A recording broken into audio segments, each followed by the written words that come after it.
নমস্কার সকলকে। যোগা উইথ রূপা পক্ষ থেকে সকলকে দীপাবলির অভিনন্দন। আপনারা আনন্দ করুন, ভালো থাকুন, তবে সতর্কতা অবশ্যই অবলম্বন করবেন। আজকে আমি যে ভিডিওটা নিয়ে এসেছি সেটা হচ্ছে পায়ের সমস্যার জন্য। বয়স হওয়ার সঙ্গে সঙ্গে আমাদের পায়ের সমস্যা দেখা দেয়।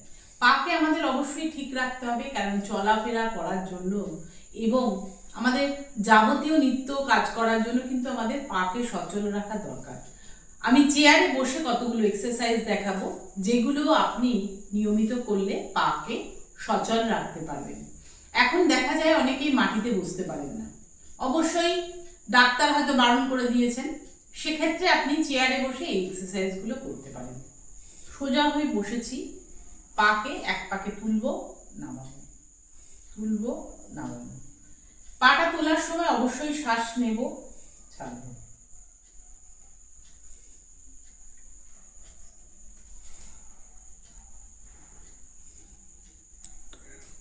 পাকে তুলে দু পাকে সমানভাবে তুলছি, 1 2 3 4।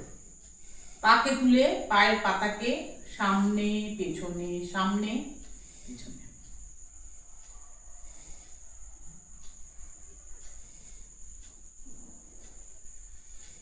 আবার এই পা,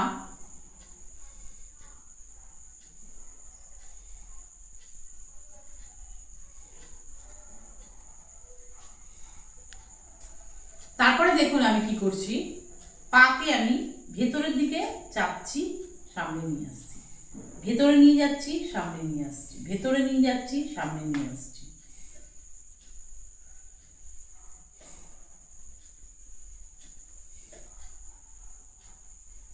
এবারে আমি পাকে সাইডে রাখছি, আবার তুলে সামনে রাখলাম, সাইডে, সামনে, সাইডে, সামনে। এ পা সাইডে, সামনে, সাইডে, সামনে। পাকে সোজা করে রোটেট করছি। যখনই পায়ের এক্সারসাইজ করবেন অবশ্যই শ্বাস নেবেন এবং ছাড়বেন। এ পা,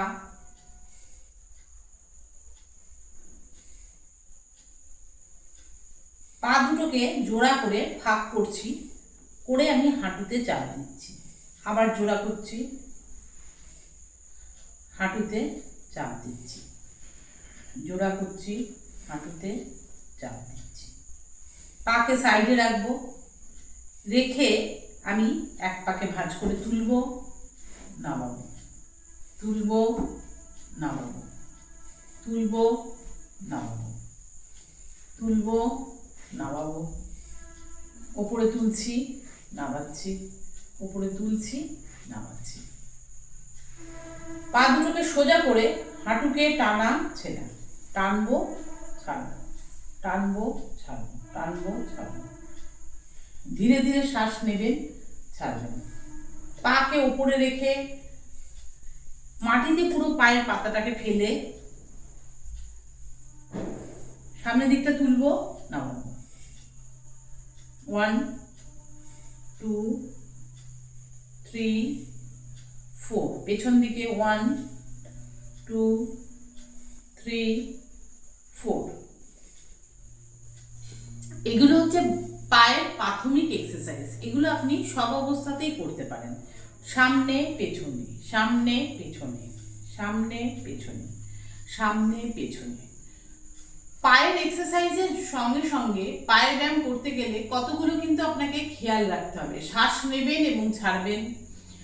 পায়ের যাদের খুব ব্যথা, অবশ্যই তারা ঠান্ডা গরম জলে চান করবেন। খুব খুব গরম জল না হলেও ঠান্ডা গরম জলে অবশ্যই সারা বছর চান করবার চেষ্টা করবেন।